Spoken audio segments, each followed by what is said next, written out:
Hello everybody and welcome to week 14, unit number 13, our second to last class. It's getting cold outside. You can see I'm rugged up because I'm cold inside too. So this week I've posted the learning material to the LMS. Please review that before class. As I said, we'll be looking at unit number 13, what would you like? Agreeing and disagreeing, likes and dislikes, about food preferences. The major learning outcome for this week will be looking at superlative statements, which are quite common for foreigners. So, to start with, talking about favorites, favorite food. So you have to think about your favorite food. In English, favorite means only one. You can only have one favorite food. There's no most favorite or more favorite. Favorite is a superlative. My favorite music, my favorite book, my favorite restaurant, my favorite shop, and all these things you need to think about. Opposite to favorite would be least favorite, the one you dislike the most, your least favorite. So that's also useful to think about. What food do you dislike the most? What's your least favorite food? Or what food do you absolutely is another superlative, absolutely hate? So we'll start off the Zoom class this week, talking about foods. I think, let's have a look. In the learning outcomes, we'll do this vocabulary study, looking at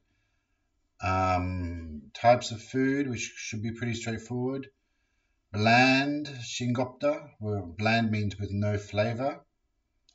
Delicious should be easy. Greasy means oily.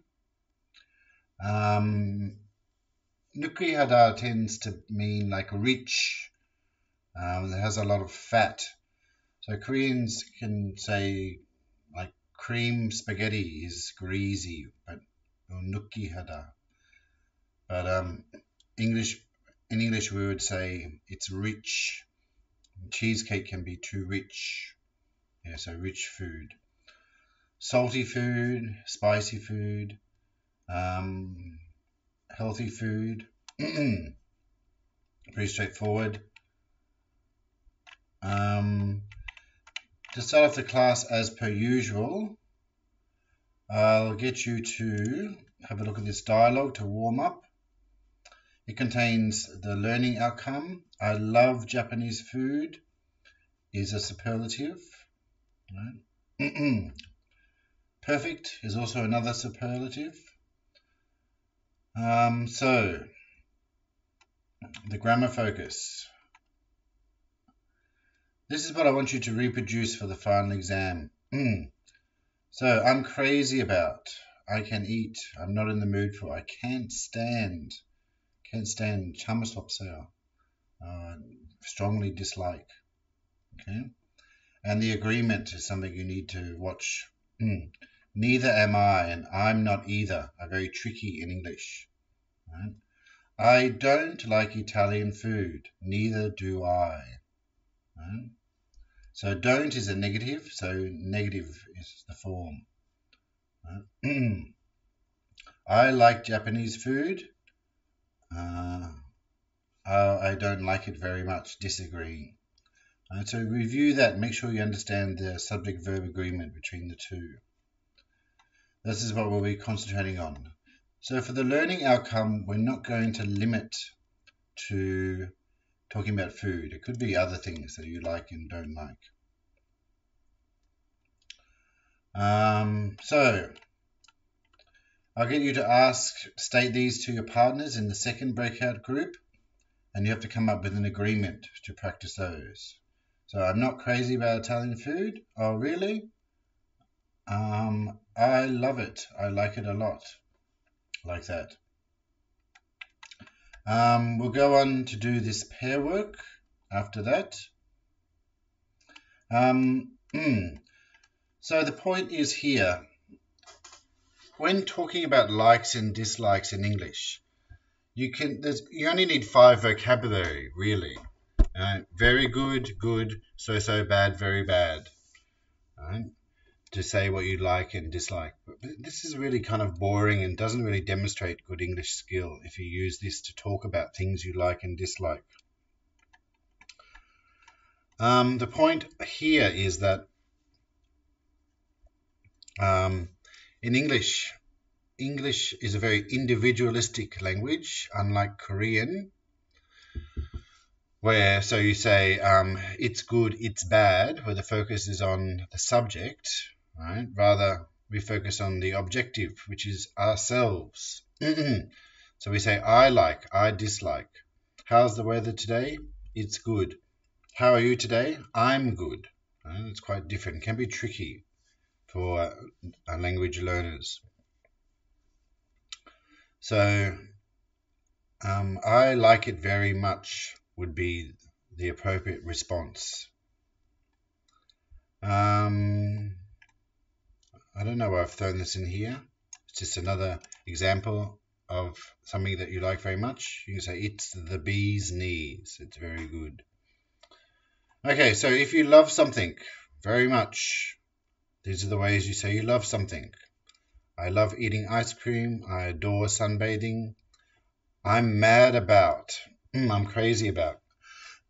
Excuse me. If you like something a lot, I'm fond of it. I like it. I really like it.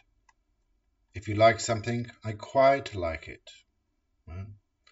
If you neither like nor dislike something, you can be ambivalent, which means you have good and bad feelings. Right? Also, you can be apathetic or have apathy, which means you have no feeling about it. So ambivalent means good and bad feelings. Apathetic means no feelings. Right? So both of those can be expressed by saying I don't mind it. It doesn't bother me. In reply to your question, if you like something or not, you can say I don't really care either way, which is apathy. It's all the same to me. Just interestingly, having a look at the word apathy. From the Greek, we get pathos, which I guess means feeling. So sympathy means you understand someone's feeling. Empathy means you feel the same way as somebody. And apathy means you have no feeling. Right? So these words stem from the Greek pathos, which means feeling. We use pathos in English as well. We can say when an actor moves you with a lot of emotion and a lot of feeling, we can say that actor has great pathos. He really shows his feelings well. Okay, moving on. If you don't like something, she doesn't like cooking very much. He's not very fond of doing the gardening. Not a great fan of it. I'm not a great fan of Italian food. It isn't really my thing. Possible. Dislike. So the literal translation of shiraya is dislike. Shirta, I dislike it. If you really dislike something, strong dislike, I don't like it at all. Not one part. Can't stand, can't bear. Similar meaning. I hate it. Detest. Detest, loathe. It's disgusting. All pretty much translates similarly in Korean to yokyoppa. Loathe. Yokyoppa. There are other translations. Things to remember. Yeah, dislike is formal. We don't use dislike in casual speech. Fond of, yes. Fond is kind of like a good feeling about. So food or people. We don't really say I'm fond of cars, for example. Loathe is the pronunciation. Loathe. Okay, the grammar note. Like something or like doing something. I'd like is for the future or asking for something. Requests. I like swimming is a general because it's present simple. Things that are true again and again. I'd like to go swimming this afternoon. The time expression specifies when you want to go. Mistakes. Word order, so you can check that. Okay, so for the last part of the class, we're looking at would and will for requests. What would you like? Right? What would you like to do? We'll try to keep it more open, try to personalize it. The important thing to know is the contraction I'd. Right? So in a restaurant, what would you like? I'd like. I'll have. Right? I will have. I'd like. I would like. I'll have is possible. Should be pretty straightforward. Try to fill this in. And to end out the class tomorrow, I'll get you to look at these prior to class to think about what your responses would be. And then this is the kind of the target language that I want you to reproduce for the final exam. Something like, I quite like going shopping for clothes. How about you? So do I. I enjoy clothes shopping too. Perfect for the final exam. Something like that.